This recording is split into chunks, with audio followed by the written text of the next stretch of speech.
Welcome to Chapter 2 notes for your economics class with me, Mr. Schusky.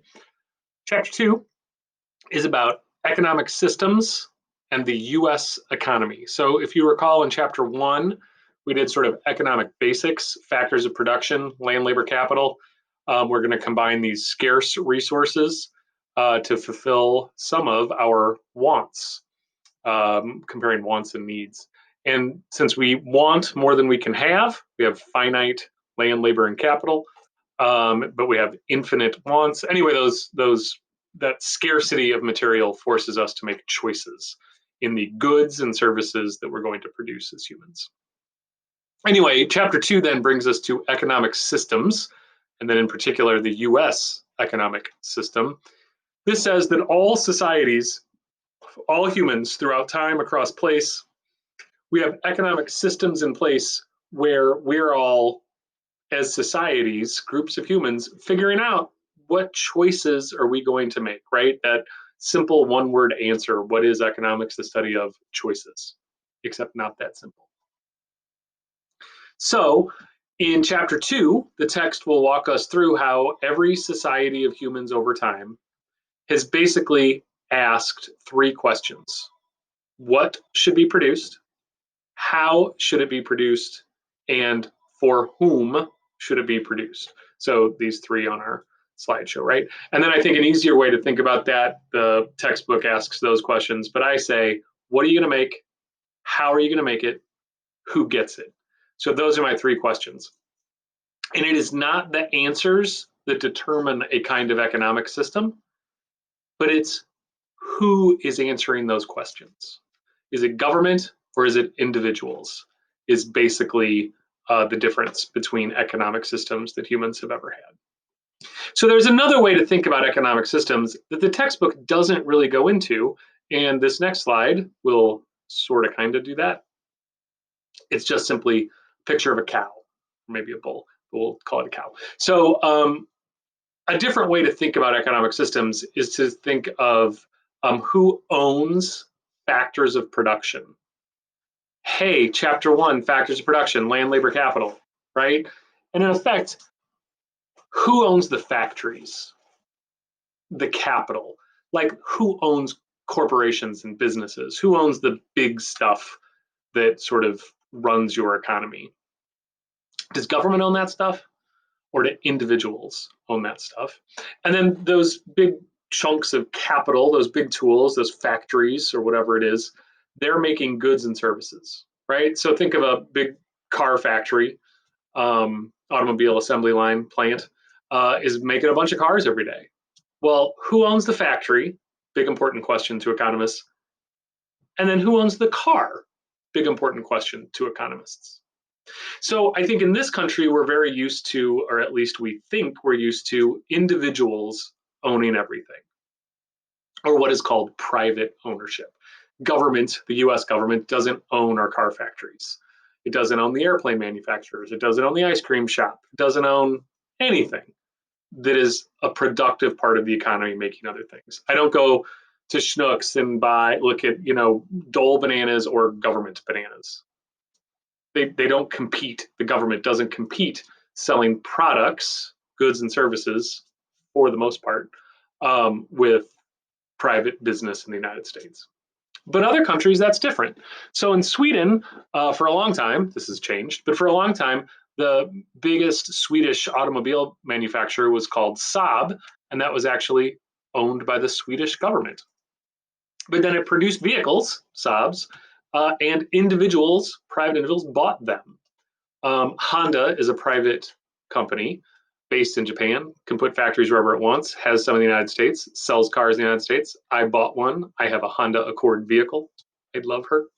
I can do anything I want with that car within sort of the big, broad outlines of the law, right? Like I can't drive that car into my neighbor's house, even though I don't really like my neighbors and they're really loud all the time.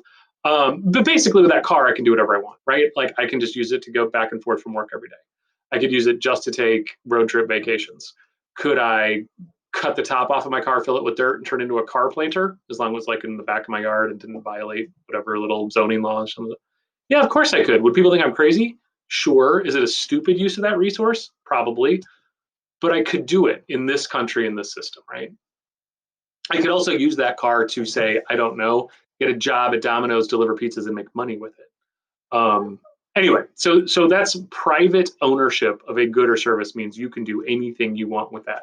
Like smart, hey, use it to get to work and use it to get another job delivering pizza or whatever. Dumb, unproductive use of that resource, turn into a planter. But who's to say it's dumb? Like maybe that's what I prefer to do. So anyway, if you have control as an individual over that resource, you own it and you can make decisions about it. That's one way to think about what sort of economic system you're in. So there are three main economic systems in this way of thinking about the world in economics. There is capitalism, there is socialism, and there is communism. And sort of the two easiest are the two on the ends there, capitalism and communism. Capitalism says private individuals own the means of production, the factories, the capital, and they own the goods or services produced. So Ford is a private company. It owns the big assembly line. You go buy a Ford truck. You own that truck. You can do whatever you want with it. Private ownership on both ends. If Ford decided tomorrow to make helicopters and not cars, and the US government said, no, don't do that. We like cars. Could Ford still just choose to make helicopters? Probably a terrible business decision. Probably lose lots of money. But could they do it? Of course they could. And then you buy that truck. Can you choose to fill it with dirt and put flowers in it? Sure. So private individuals owning the means of production or capital, factories. The cow, that's private ownership of means of production. And then the thing produced, the goods or services, like the car in that example, or the milk produced by a cow. If private individuals own that, then that's the purest example of capitalism. Communism, on the other end, is just simply government owns the cow and government owns the milk, or government owns the factory and government owns the car. Government owns all the means of production, capital, and government owns all of the goods and services produced. And so in this country, we think that that's crazy, that how could government own anything? Except government does, in fact, own lots of stuff. Almost every road you've ever driven on. Collinsville High School, owned by the US government. And we have parks, of course, right? Another great example. I go to Willoughby Farm, I walk around. This is the city of Collinsville's public property. We all own it. We all pay taxes, we all support it, and that's the very notion of public property. So just like government owns parks or schools, it could own ice cream stands or car factories or whatever else, right? And then in communist countries, government would own everything, the ice cream stand and the ice cream cone, the car factory and the sedan or the truck or whatever. In a capitalist system, private individuals own everything. And then in a socialist system, the one in the middle of those two, we have mixed ownership. Typically, you would have government owning the means of production, or government would own my cow, but you would have private individuals owning the milk produced by that cow. Meaning you would have government own the car factory, but then Joe Swede could go purchase that car and he could drive around and deliver pizzas or leave it in his driveway or whatever he wants to do with it, sell it to somebody else, give it away to somebody else. Those are all legal and fine and whatever choices because individuals own the good or service in that economic system. So anyway, so that's not in the text, but I do want us to know those terms: capitalism, communism, socialism, and the real difference there is who owns the means of production, private individuals or government, and who owns goods or services produced, private individuals or government. Okay, so back to the textbook though. The textbook basically gets to the same place, but does it in a different way. The textbook uses those three questions: what are you going to make? How are you going to make it? Who gets it? And again, it says who is answering those questions determines your system. And so I'll skip number one for a second, but let's go to number two. Who says what are we going to make? Who says how are we going to make it? And who says who gets it? Well, if government is deciding those questions, government says we're going to make tanks, we're going to make them by making everyone go work all day long, and then we're going to give them to the army. Government makes all those choices. That's called a command system, which is also basically a communist system. If private individuals are answering and asking all those questions, that's a market system, also capitalism, like we just discussed with sort of the cow solution, right? Or cow scenario, I mean. And then a mixed system is basically what I called socialism. You have some government ownership, you have some private ownership or individual ownership, and so it's a mixture of those two, and so it's a mixed system. And then we have a traditional system, which my cow example didn't even talk about, but a traditional system basically explains how human economies looked for thousands and thousands of years before the last couple of hundred. And the traditional system basically says what happened before. How did your mom do it? How did your dad do it? That's what we're going to keep doing. So that explains, the first 10,000 years of human society. But then in the last 200 or 300, almost no one is a traditional system anymore. And basically, almost the whole world is now a market system or a mixed system, with some very small examples of command systems, North Korea being the prime example. Okay, so then the text, to conclude our chapter 2 notes, focuses primarily on just one of those economic systems, capitalism. And capitalism has lots of synonyms all listed here. So laissez-faire, which is a French term, free enterprise, private enterprise, the free market, the market system. Anyway, all of those things, either capitalism or market, broadly define the United States and a lot of the world. But we'll focus particularly on the United States. So what's the deal in a capitalist system? What do we look like? Well, we have a government, but its role is limited.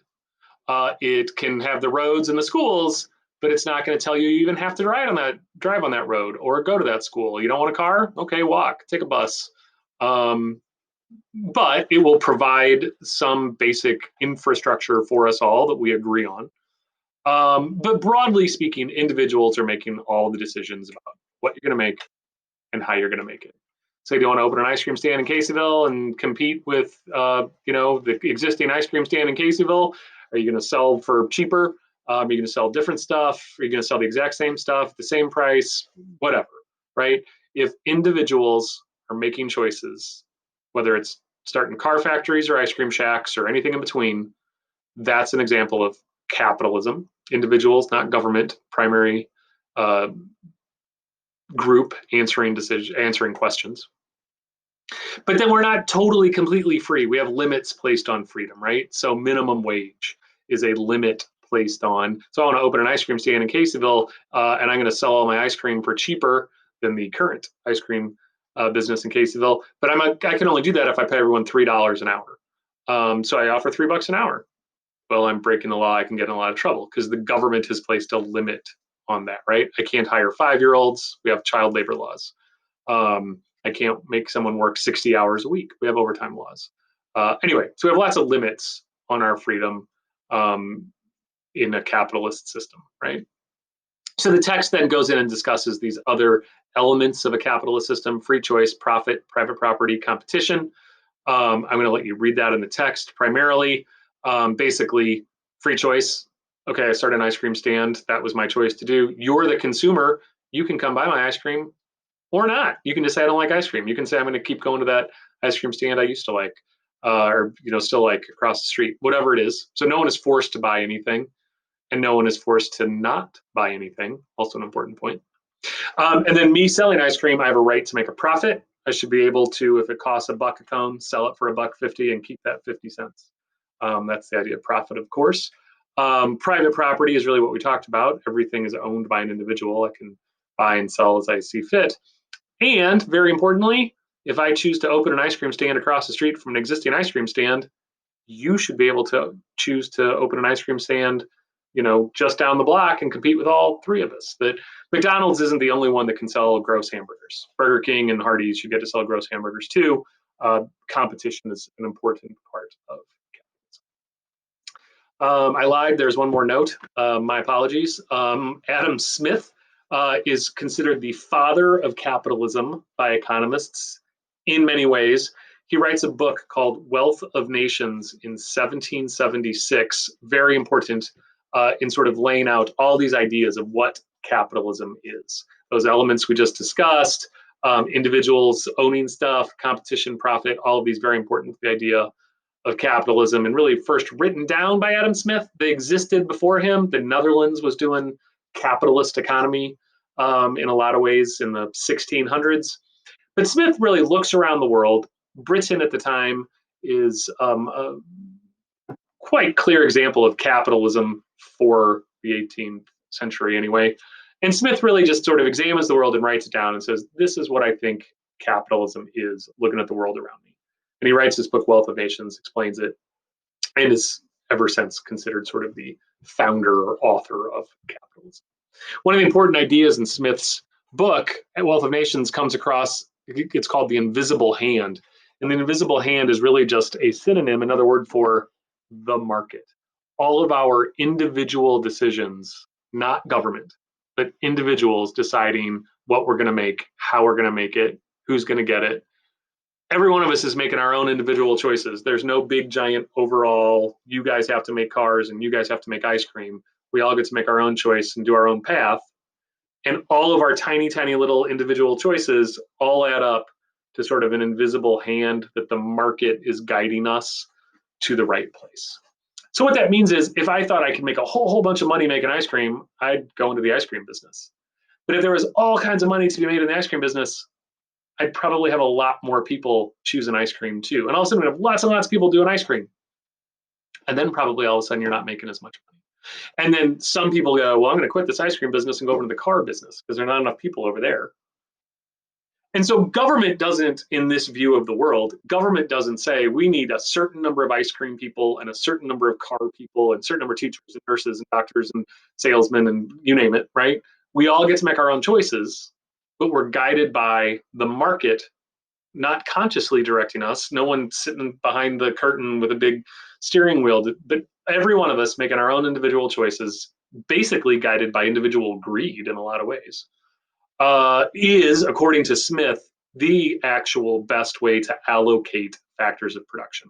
How to best determine how are we going to use land, labor, and capital? How are we going to know we should have this many nurses and this many doctors? Well, we're not going to know as a society. We're going to let individuals make their own choices on this. We're going to use the market, pay, other things, to determine who wants to do what, and that's the invisible hand.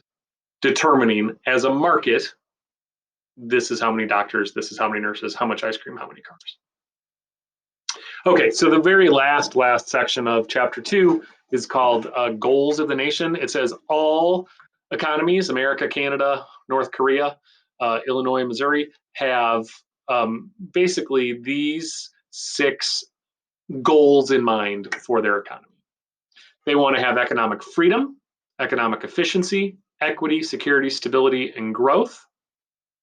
But I imagine that's sort of like a big pie chart, right? And every one of those things, freedom, efficiency, equity, each of those are an individual pie piece. And if I end up with more freedom, a bigger piece of that, well, I probably have to sacrifice some security or stability or equity. Those pie pieces have to get a little smaller.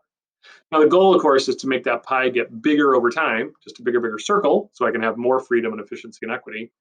But still, within that bigger pie, if I want a super, super stable society, no risk, I'm probably going to give up efficiency and freedom.